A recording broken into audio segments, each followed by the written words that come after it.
Okay, so how successful were Elizabeth's finances?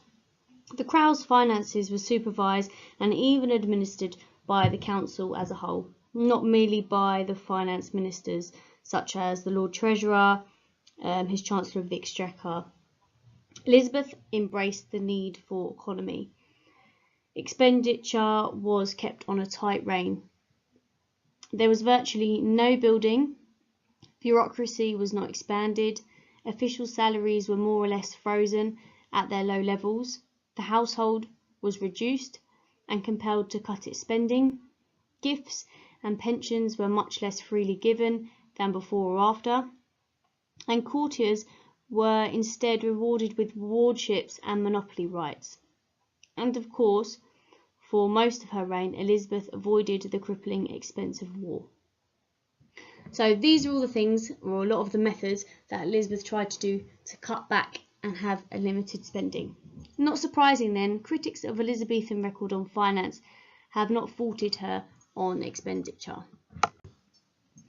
Under Elizabeth, ordinary revenue increased from about 200,000 a year to about 300,000 a year, keeping pace with inflation. With the tight control of expenditure, the Treasury was able to record a large annual surplus on the ordinary account, pay off the substantial debts, 227,000 left by Mary, and produce an accumulated cash reserve of 300,000 by 1585. And it was noted then in 1576 by Chancellor of the Exchequer, Mildmay. He told the Commons that Her Majesty hath most carefully delivered this kingdom from a great and weighty debt, wherewith it hath long been burdened. And that's a really nice piece of evidence to suggest that that crisis period, if you agree there was a crisis period, has come to some end. Quite obviously, Elizabeth's most impressive financial achievement was the funding of the Great War against Spain from 1585 and of the hard-fought struggle 1593 to 1603 to complete the conquest of Ireland. In 1600 alone, Ireland consumed 320,000 out of a total expenditure of £459,840,000. To cope, spending in all other areas were reduced. Notably, there was a more systematic exploitation of purveyance being the Crown's right to buy goods for the royal household at below market price. And if you remember, that was something that had been put on pressure on Elizabeth to do previously. And there was a great increase in the granting of monopoly rights. Crown land worth over 600,000 was sold, including virtually all of the remaining monastic property. Parliamentary taxation was requested more frequently. Forced loans were imposed. Privateers who attacked Spanish shipping had to share their booty with the Crown. Local rates were imposed to build fortifications and prepare the militia. And ship money was demanded ever more widely and further inland. And ship money was a tax ordinarily on coastal areas, and it was charged on coastal areas for defence, and this was now being charged by areas that were not near the coast. In the end, Elizabeth bequeathed a debt of only 350,000. Given the financial pressures on her, a highly credible sum achieved without having to recourse to an inflationary debasement of the coinage. However, there were some limitations. Such a superficial account disguises some less pleasant realities. During the reign, the overall rate of inflation was roughly 75%. But land incomes rose by only 25% to 100,000 a year, and custom revenue barely rose at all, holding at around 90,000. The government failed to increase rents or duties in line with inflation, and land sales depleted that source of revenue.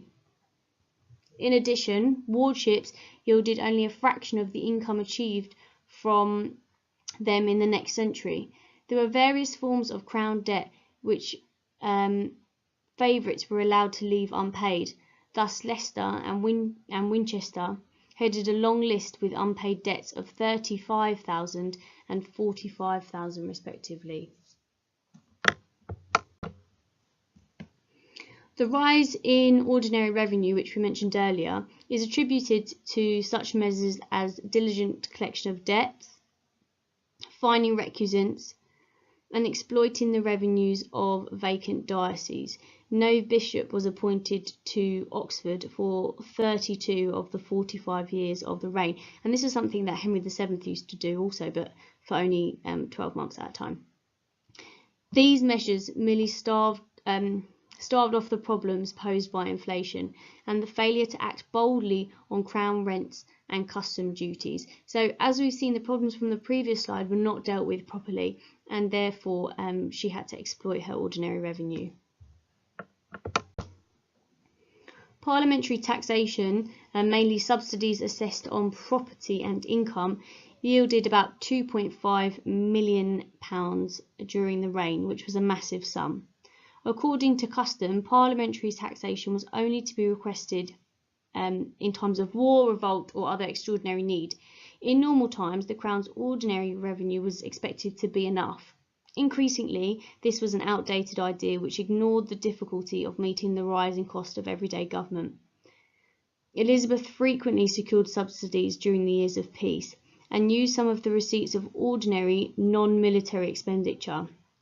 This might have been the fundamental reform of the Crown revenue which was needed had it been undertaken, but this change about taxation during non-peace or crisis time was never addressed properly.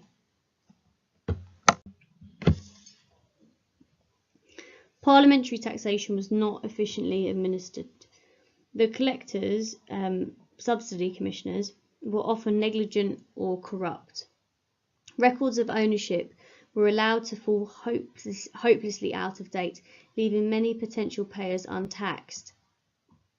Above all, tax assessments were made on the basis of the payer's unsworn declaration, so it meant that a lot of taxpayers undervalued what they owned in order to pay less tax.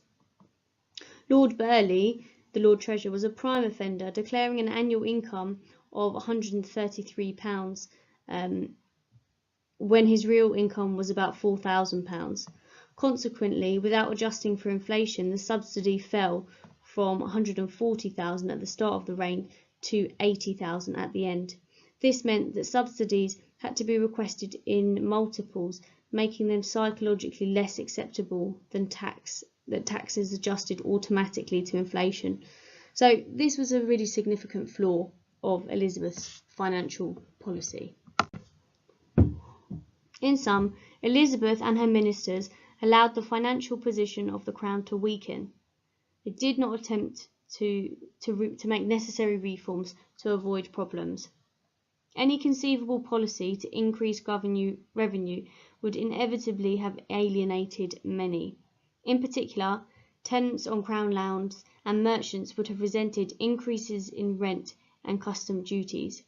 The property classes in general would have objected to an abandonment of the idea that parliamentary taxation was acceptable only in extraordinary circumstances, and they would not have welcomed revision of this assessment. The result of reform would probably have been conflict with Parliament and also conflict within the kingdom. Nevertheless, the boldness of Henry VIII and Cromwell might have cured the ills rather than the caution and conservatism of Elizabeth and William Cecil.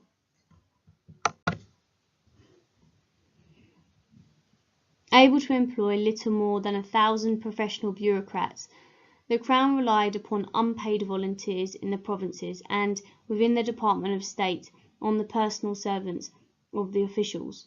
Their lack of direct accountability hardly ensured faultless government, but the system of rules still worked reasonably well. More serious, however, were the implications of defence. were for defence and foreign policy. The defences of the country were severely undermined, leaving it perpetually vulnerable. Elizabeth might have acted earlier to check the threat from Spain, had financial constraints not dictated that she had a very passive policy. So, not surprisingly, the internal politics of the country were put under strain as the government sought ways out of its difficulties. The need to employ extraordinary measures as ship money created discontent. It was manifested in a widespread avoidance of ship money and culminated in the Great Dispute of 1601 over monopolies. Above all, the financial legacy of the reign was a bit of a poisoned chalice for Stuart's successor. Nevertheless, there is good reason to regard the Crown's financial weakness as a blessing, since it made the monarchy financially dependent on Parliament.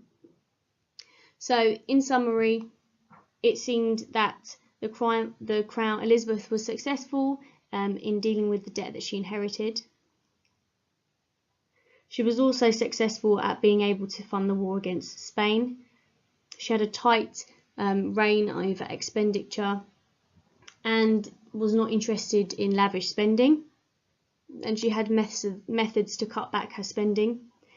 But it is quite fair to say that although she didn't debase the coinage, she wasn't successful at implementing financial reforms that were needed, and this may be as a result of not wanting to upset or cause any discontent.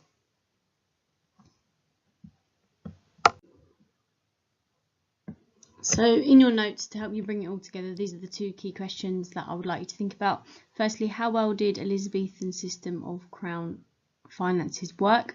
And second of all, why did the system remain for the most part unchanged?